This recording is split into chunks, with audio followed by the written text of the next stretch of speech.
Olá, meus queridos! Começando as nossas aulas de segunda-feira, dia 6 de julho, eu convido você a acompanhar aqui a nossa reflexão do dia. Os olhos do Senhor estão em toda parte, observando atentamente os bons e os maus. Às vezes nós fazemos alguma coisa achando que ninguém está vendo, né? Não vai ver, não vai saber, então eu vou ser um pouquinho desonesto aqui, né? Mas eu quero que você lembre de uma coisa: Deus está vendo, tá? Então procure ser sincero, procure fazer as coisas da melhor maneira possível. Isso vai fazer bem para você, pode ter certeza disso, tá? Porque quando você está enganando alguém, na verdade você está enganando a você mesmo. E nunca se esqueça que a Deus você jamais vai enganar. Então, com essa reflexão, nós vamos começar mais uma semana, graças a Deus. E essa semana vocês vão estar trabalhando, na verdade, a partir dessa semana, porque é um assunto bem extenso, né? São as frações. Então, vocês vão perceber, primeiramente, que vocês usam frações no dia a dia, mesmo sem estar atentos quanto a isso. Vocês vão ver também a leitura de frações e destacando as frações decimais. Irão também verificar a existência de frações próprias, impróprias e aparentes, como também a fração escrita na forma mista ou chamado número misto. E estarão trabalhando também as ideias da fração, ideia de divisão, ideia de razão, ideia de parte de inteiro e muito mais, principalmente o fato de vocês conseguirem perceber que frações não é um bicho de 7 cabeças, como alguns dizem por aí, tá? Bom, esses são os objetivos da aula. E agora eu convido você a assistir aos vídeos explicativos, depois também trarei exemplos para vocês. Vamos lá então? Bom, pessoal, se a fração representa a parte de um todo, nós temos aqui, por exemplo, ainda pensando em chocolate, nós temos aqui uma barrinha que foi dividida em 3 partes. Destas 3 partes, eu comi uma. Então, uma parte de 3. Uma parte de 3 ou 1/3. Toda fração vai possuir um numerador, que é este número que está em cima, e um denominador, que é o número que está embaixo. E este traço, que é o traço de quociente, que na matemática significa o resultado de uma divisão. Então, a fração, ela representa a parte de um todo, uma parte de um todo. Neste caso aqui, eu ainda estou com a barrinha de chocolate, só que agora eu comi 2 pedacinhos de 3, 2 partes de 3 ou 2/3. Fiquei com mais vontade de comer chocolate. Comi o 3º pedaço. Então, eu comi 3 partes de 3. Se eu comi 3 partes de 3, eu comi a barrinha inteira. Então, 3/3 vai ser igual a uma barrinha de chocolate inteira. O mesmo acontece com esta pizza aqui. Este círculo, vamos simbolizar que seja uma pizza.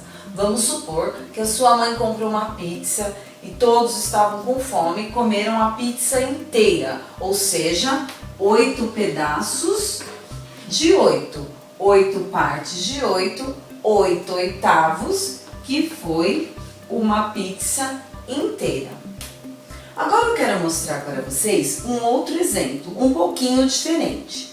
Aqui nós temos 2 barrinhas de chocolate e ela foi dividida em 12 partes. Eu comi os 12 pedacinhos da primeira barrinha, mais 2 pedacinhos da segunda barrinha. Isso significa que eu comi 14 pedaços de 12. Algumas pessoas vão perguntar, ué, não são 14 de 24? Não, não são 14 de 24. Por quê? Porque são duas barrinhas distintas. Então, esta era uma barrinha que eu dividi em 12 pedaços e comi os 12. A minha segunda barrinha eu também dividi em 12 pedaços, só que eu comi apenas 2 pedacinhos. Então, eu comi 14 pedaços de 12, que foi o número que elas foram divididas. Para ser 24, este desenho não poderia estar separado. Teria que ser uma única barra dividida em 24 pedacinhos. Aí sim seriam 14 de 24, mas nesse caso não. São duas barrinhas separadas, onde eu comi 12 mais 2, 14 pedaços de 12. E aí nós vamos observar a leitura agora. 14 pedaços de 12 são 14 dozeavos. Perceba que na fração você vai ler o primeiro número, o numerador, de uma forma normal. 1 terço, 2 terços, 3 terços, 1 inteiro, 8 oitavos, 1 inteiro. Passou do 10, 11, 12, 13, 25, 34, 40 avos, 14 dozeavos. Agora nós temos que ficar atentos também em relação aos denominadores. 10, 100, 1000. Por quê? 10 nós vamos ler décimos. Por exemplo, 9 décimos, 24 décimos, entre outros. 100 nós vamos ler centésimos. Então, por exemplo, 37 centésimos, 4 centésimos. 1000 nós vamos ler, por exemplo, 147 milésimos, 29 milésimos e assim por diante. 10 décimos, 100 centésimos, 1000 milésimos, 10.000 décimos de milésimos e assim por diante. E os demais avos, 14 dozeavos, 37 24avos e assim por diante. Forma mista de uma fração ou números mistos. Eu vou começar com um exemplo. Suponhamos que eu tenha duas barrinhas de chocolate e elas foram divididas em 15 partes cada uma. Eu comi as 15 partes da primeira barrinha, ou seja, a primeira barra inteira, e comi 4 pedacinhos de 15 da segunda barrinha. Então, ao todo, eu comi 19 quinzeavos. Agora, nós vamos transformar esta fração em um número misto. 19 seria uma barrinha inteira, os 15 pedaços, e 4 pedacinhos de 15. Então, 1 inteiro e 4 quinzeavos. 1 inteiro e 4 quinzeavos. Aqui nós transformamos 19 quinzeavos em um número misto. Então, o que é a forma mista de uma fração? A forma mista de uma fração é misturar número natural e fração. Mas isso só é possível quando o numerador for maior que o denominador. Um outro exemplo. A fração 12 sextos. 12 sextos. Como uma fração é uma divisão, 12 dividido por 6, 2. Ou ainda, representando na forma de figura, eu teria duas barrinhas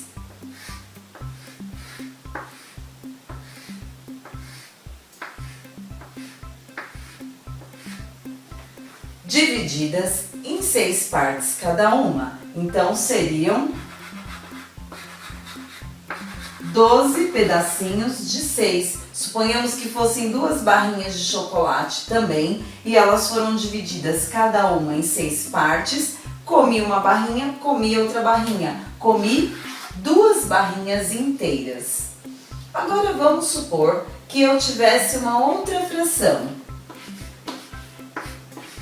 13 cestos. Vamos pensar agora em 3 barrinhas de chocolate.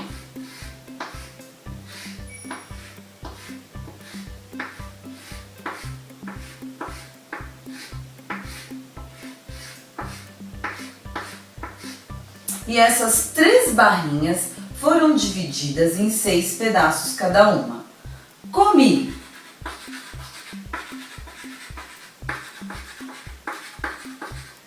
6 mais 6, 12 e 1, 13. Comi 2 barrinhas inteiras mais um pedacinho de 6. Então eu comi 2 inteiros e 1 cesto, ou seja, 13 cestos é igual a 2 inteiros e 1 cesto.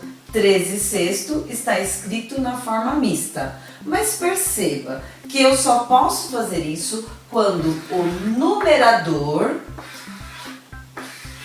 for maior que o denominador. 19 é maior que 15, por isso 19 quinzeavos é igual a 1 inteiro e 4 quinzeavos. 12 cestos, 12 é maior do que 6, nesse caso 12 cestos é igual a 2 inteiros. 13 cestos, o 13 que é o numerador é maior que o 6 que é o denominador, e eu tenho 2 inteiros e 1 cesto. Vamos lá, galerinha do 6º ano, alguns exemplos para ajudar vocês na hora de fazerem os exercícios, tá bom? Primeiro, escrever como se lê as frações. Na página 158 da sua apostila, tem a parte da leitura. Depois você dá uma estudadinha, tá bom? Bem, então nós temos aqui, a professora trouxe com a barrinha transversal, porque às vezes elas aparecem assim também, tá? Então, 5/4, o numerador a gente lê normal, 5. O denominador a gente lê de forma ordinal, tá? Em ordem, então aqui 5 quartos. B, 3 décimos. C, 19 centésimos. Uma observação muito importante, quando o denominador for 10, 100, 1000, 10.000 e assim por diante, nós temos as frações decimais, tá bom? Agora, letra D, 7/15, quando for maior que 10 e não for 100 nem 1000, que são as frações decimais, então quando for maior que 10, a gente tem que acrescentar a palavrinha avos. Eu já vou explicar por quê, tá? Então aqui, 7/15, 7 quinzeavos. Vamos lá. Por quê? O que é esse avos, afinal, né? São os meus avós? Não, né? Não tem aquele acentinho. É um substantivo masculino, ele é usado na leitura das frações com um denominador maior que 10, como eu já havia falado. Mas por que tem que colocá-lo? Essa é a dúvida, né? Porque ele indica cada uma das partes iguais em que foi dividida a unidade, tá? Então aqui, ó, a unidade foi dividida em 15 partes iguais. Então, na frente da palavrinha 15, coloca avos. Porque se fosse para ler na forma ordinal, ia ficar muito estranha a leitura. Então, optou-se por usar essa palavrinha, tá? Continuando. Agora, a gente tem aqui na letra I. Ai, professora, mas como assim, né? Nós temos aqui um número inteiro e uma fração. É o chamado número misto.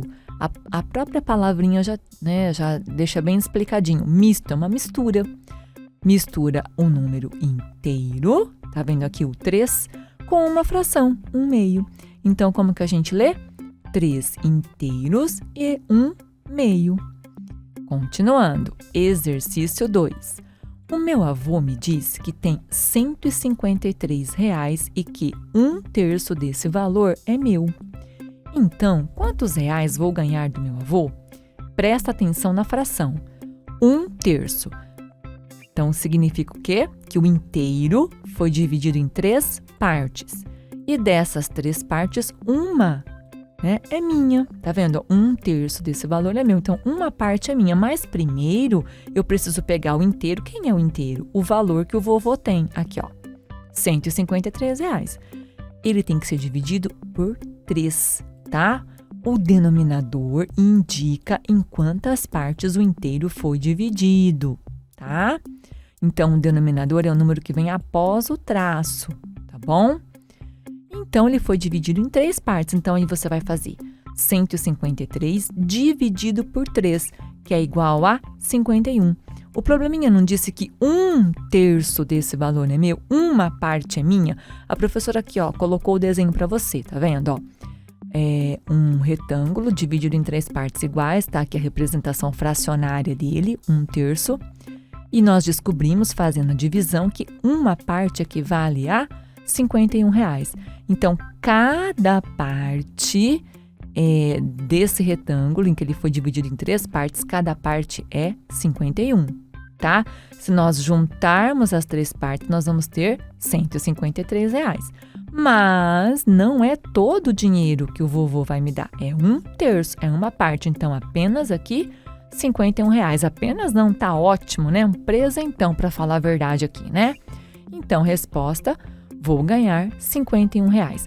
Quando você ficar com um pouco de dúvida, você pode fazer isso aqui também. Você pode fazer um desenho, tá? Faz um retângulo, que é mais fácil, e divide ele de acordo com o denominador da fração. Você pode estar fazendo isso e isso também pode ajudar você a entender melhor essa parte da fração. Continuando, hein? O exercício 3, ele vai trazer pra gente leitura e representação de frações. Como assim, professora? Vocês vão ver o desenho, em quantas partes a figura foi dividida, quantas partes foram pintadas, para você saber quem vai ser aquela fração, quem vai ser a representação fracionária daquela figura, tá? Eu deixei aqui uma observação, eu já falei sobre isso, mas é bom a gente relembrar, né?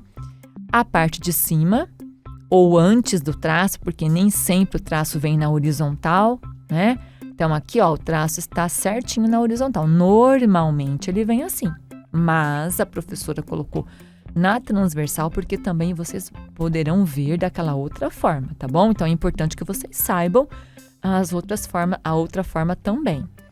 Então, aqui, a parte de cima é um numerador. Está aqui, ó, numerador. O que ele indica?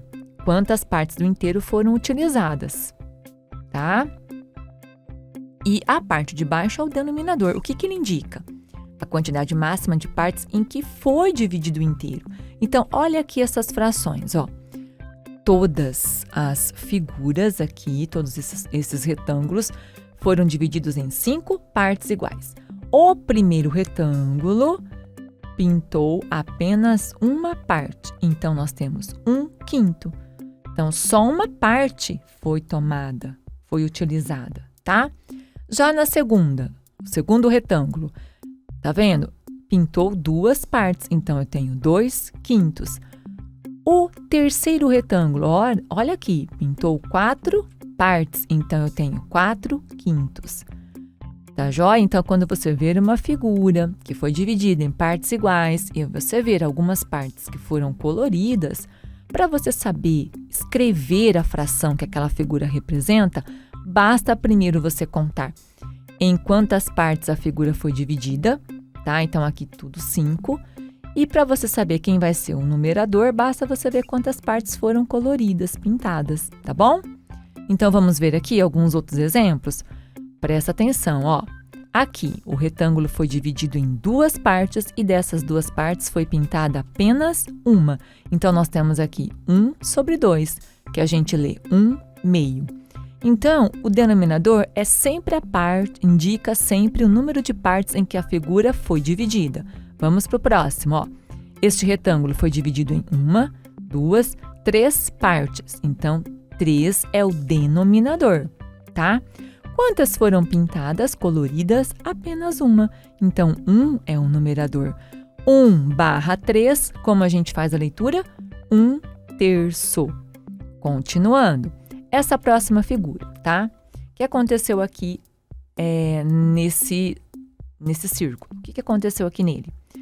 Ele foi dividido em 4 partes, tá?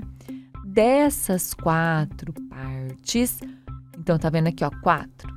Aqui embaixo, ó, o número em que a figura foi dividida, 4. Foi pintada apenas uma parte, então 1/4, como a gente lê essa fração, 1/4. Outra figura aqui para vocês analisarem, ó. Este retângulo foi dividido em 10 partes. Olha o denominador, 10. Dessas 10 partes, quantas estão coloridas? 3. Então, nós temos 3/10. É uma fração de denominador 10, a chamada fração decimal. Então, aqui a gente lê 3 décimos. Continuando, mais uma figura aqui para vocês analisarem. Esta outra figura foi dividida em 8 partes, tá vendo? 1, 2, 3, 4, 5, 6, 7, 8. 8 é o denominador, é muito fácil, muito simples. E quantas partes estão coloridas? 1, 2, 3, 4. Então, 4 é o numerador. 4/8 a gente lê 4/8. Continuando, agora, quarto exemplo.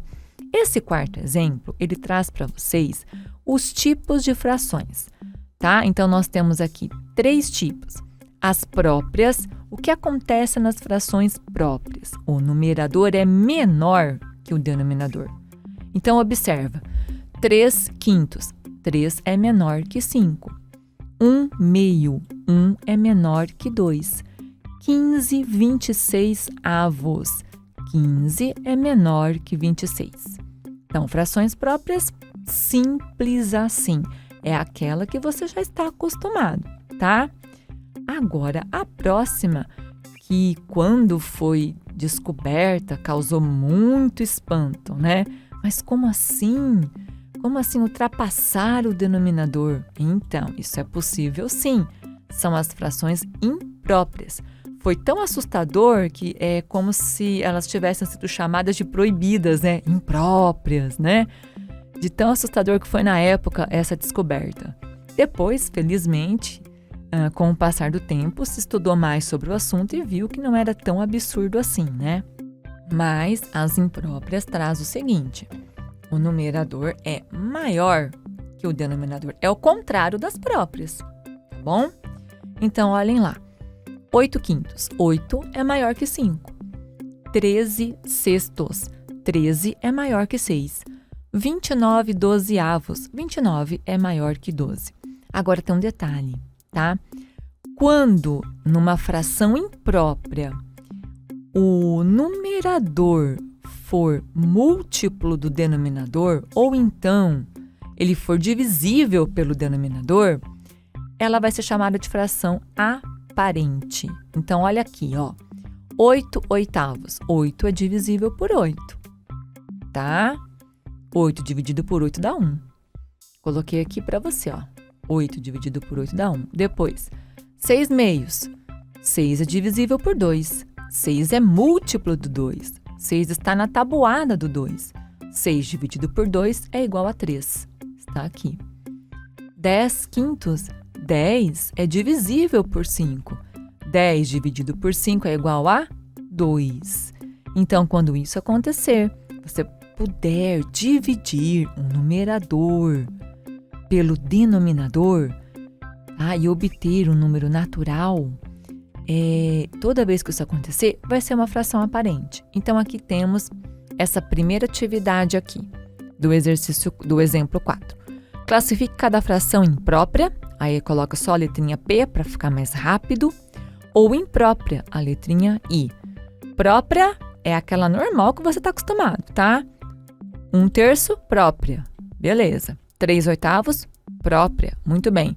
Agora, 8/7, 8 é maior que 7. Opa, então é imprópria. 16/8, 16 é maior que 8. Opa, imprópria.